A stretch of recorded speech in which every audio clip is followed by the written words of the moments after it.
kasika ny espérance nansana zany araky ny fanambaratsika teo fa tan'olona vita titre sy vita borogny izy io ary ny divan'ny tompony mba hanao expulsion izy telo taona lasa izay amin'ny voalohany vomeram-panaty adin'olona ny fananantany ako dia nangataka ako mba merenana an'io amin'ny fanjakana mba ho an'ny vahoaka namaly nefa misy mpanjakana raiky taratasy hitatsika teo fa tany vita titre amin'olona io mazava moa ny droit de propriété ataoko farako sosiny dia lojerena marimakiraisana ka nanelanelana an'izany tena nay dia zavatra nafaly moa zany dia nanaiky le orinasa zay tompony io filatexa fa tsy andravatrano intsony izy vomeny maimaim-pona an'le vahoaka le tany misy trano eo amin'ny 1 hectare latsaka eo ary manaiky izy fa ho atao ny mutation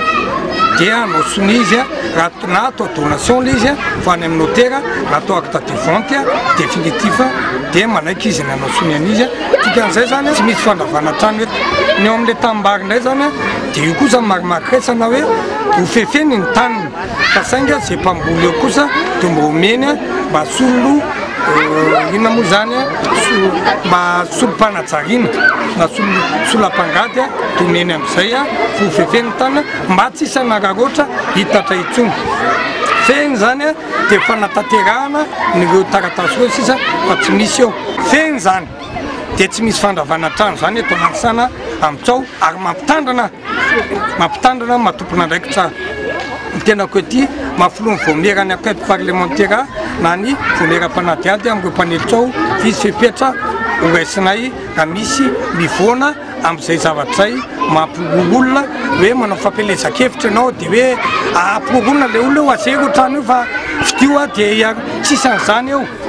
fa efa ngaisinay io ary ny tenako vomerany filohany vomerana anelanelana eo izany resaka resahako zany dia misy taratasy avokoa nanao soniny tale général le orinasa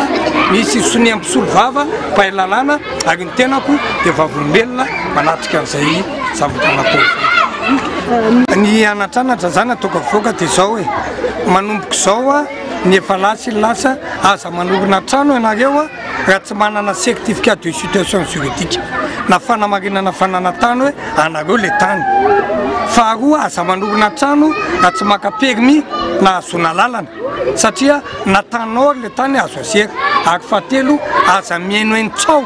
manodidina etseroa fa mba natona ny fokotany na manatona ny solombavam-bahoaka manamatona ny tompona andraikitra zay nga manapetra ary aza mividividy tany